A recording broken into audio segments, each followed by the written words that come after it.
tell everybody, if they're not familiar with you, who you are and what you do.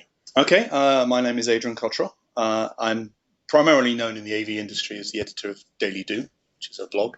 I'm a journalist by trade, but I put on my own events in order to make money in this world, primarily based in the billboard advertising ad tech industry. So we tend not to do AV events anymore, but ad tech and billboard events.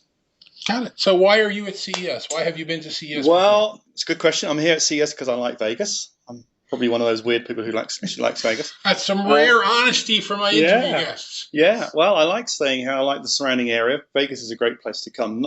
You can stay away from the Strip and have a good time.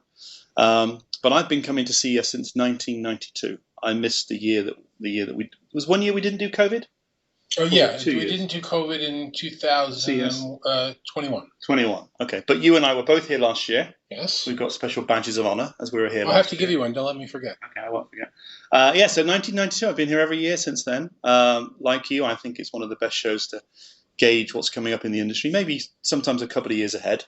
It's a great place to meet people. Great place to do business. It's grown beyond. When I came in 1992, I was working for Intel Corporation.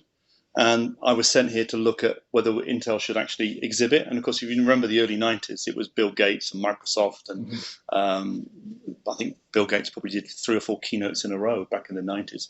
But it was a show where it was still a car, not a car show. It's turned into a car show in the last few years, of course. But it certainly had all the hi-fi car radio bits and pieces with lots of semi-naked models, shall we say, on car boot bonnets. Thankfully, that's sort of waned, thank goodness. But certainly in the early 90s, that was the show it was. It was very consumer electronic oriented. And of course, it caught the boom with the PC industry, with Windows, which is why Gates was here so often.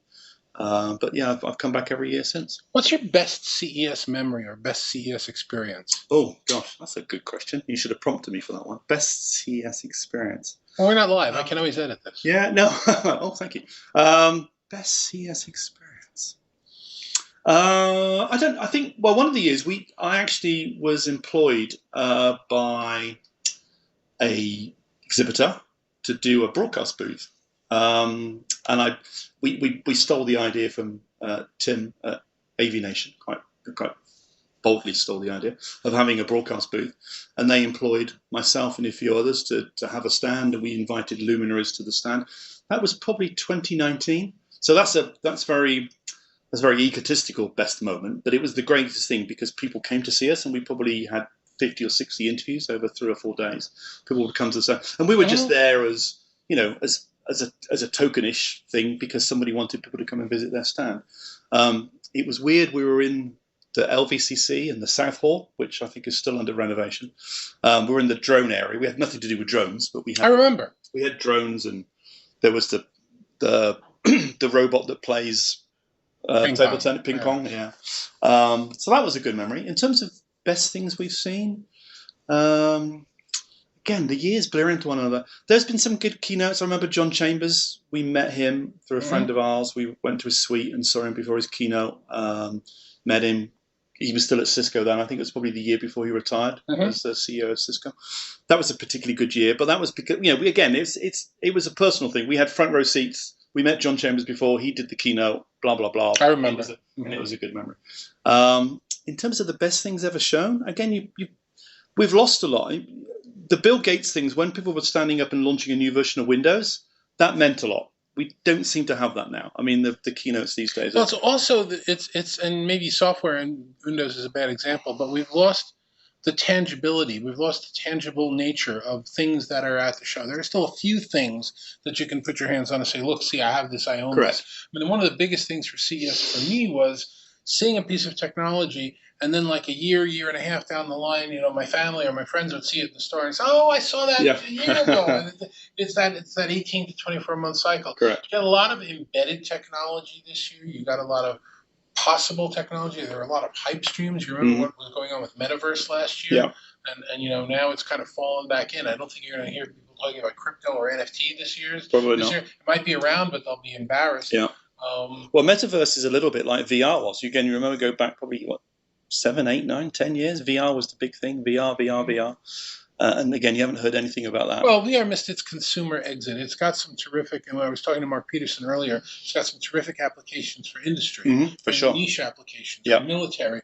But if 3 years of lockdown isn't going to be able to kick off a technology at the consumer, it's never going to make it. Yep. Same thing with 3D TVs, which are really popular for 2 or 3 years until the industry realized that people won't put on additional glasses in their own home that they don't need. Correct. Well, we had in the UK, we had a big hype from our big TV broadcaster, Sky, and they were expecting people to watch 3D soccer, 3D football. And you're not going to put your goggles on having a pint of beer in the pub.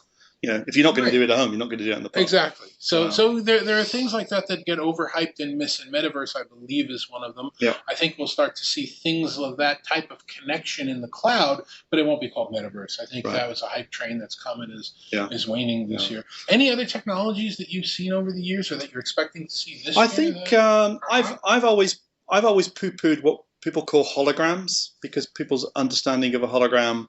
I'm smiling. I'm saying this because I know I'm going to talk about Star Trek with you now. No. Well, you're going to have to, but holograms mean different things to different people. But they're starting to sort of take off. There's quite a few companies. There's probably about a dozen people doing hologram stuff here. Proto, they call it hologram. They call it hologram. The big one is Proto, of course, which has got lots of investment from lots of well-known US industry celebrities, if you like. Harry Mandel. Is it Harry Mandel, the comedian guy? Howie Mandel is a big investor in this, and there's a lot of other pop stars and things who've invested in the company. They're here. They're actually at one of the investors' sites, I think at the aviation hangar. But they're here. They're doing some demonstrations and bits and pieces. There are a number of other hologram people who are letting us be holograms. So if we go to a certain booth, they could make us a hologram of ourselves, which I'm looking forward to doing. So I think there's about a dozen. I'm going to try and visit all of those, and I'll write a little report about the hologram stuff, because I think it's come a long way. It's not just, some holograms are just the fans that spin around really fast, of course, and that's not really a hologram. Equally, the Proto stuff is, again, you know more about it than I, because of your AV background and your deep knowledge in the industry. But the hologram stuff is more like video conferencing. It's the thing's ghost box. It's adding a third dimension or a perceived third dimension to the video. I was when I was a child growing up in New York, we had a museum of holography that existed for a while, and holographic imaging is an interesting way of capturing things in 3 dimensions. One of the best examples was they put a magnifying glass in front of an encyclopedia, and whichever angle you go to, you can see the magnums, but it actually captured it in 3D. Now what we're getting is, I guess I wish they would call it pseudo-holography. Right. It's just, again, it's showing that 3D thing. Yeah, we did an event in Amsterdam, December the 1st, and we did it at the iFilm Museum in Amsterdam, and it's a shame that ISE is not in Amsterdam for lots of reasons, but we should have made, when we were at ISE in Amsterdam, we should have made more of the film museum being there. It's in the north part of Amsterdam, so you have to catch a ferry to get there. But for anybody interested in AV, it's a fascinating place to go. It talks about from the very early film stuff all the way up to IMAX, and how the IMAX thing sucks the film onto the camera. It's amazing how it's done. And again, they had similar stuff with effectively 3D television. You can look through no goggles needed, just look and you can see the whole lenticular screens. Yeah, exactly. So, and it's been done before already. So the hologram stuff is interesting. I think from a digital out-of-home perspective, one of the areas I focus on, we need to understand how holograms would work in future. It's also like there's no examples of it at CES this year, but what the Australians that you know of, it hasn't opened yet. Yeah, I think the big LED companies aren't probably here to push what the Australians have called it 3DOOH. So 3D DOOH, and that's the 3D stuff where something jumps out of a screen at you. We've all seen it in Times Square. It's popular in Seoul and Korea. We've had a few in London, Piccadilly Circus. In fact, one of the things I think in the new year I'm losing track of time. I think it was in the new year. Gorillaz, the band, did a fantastic thing in Times Square and in Piccadilly Circus, and the characters were on top of the screen and in the screen and jumping out the screen and whatever else. So it's a mixture of AR and 3D.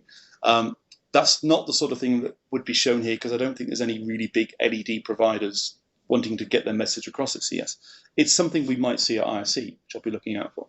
But the hologram stuff fits into that, because people like Proto Hologram are starting to looking at selling advertising in a hologram specific way for retail and things. So that's of interest. I think that's something that will probably we'll see more of this year and early next year. Terrific. If somebody wants to get in touch with you, reach out, get more information from you, how would they do that? DailyDOOH, DAILY, DOOH. You Americans call it Doe because you think it's Homer Simpson, but that's the wrong thing. It's DOOH. Find me on the blog and on Twitter at DailyDOOH as well. If Twitter's still around by the time this hits the air. Thank you, David. Thank you, Adrian. Good. Pleasure.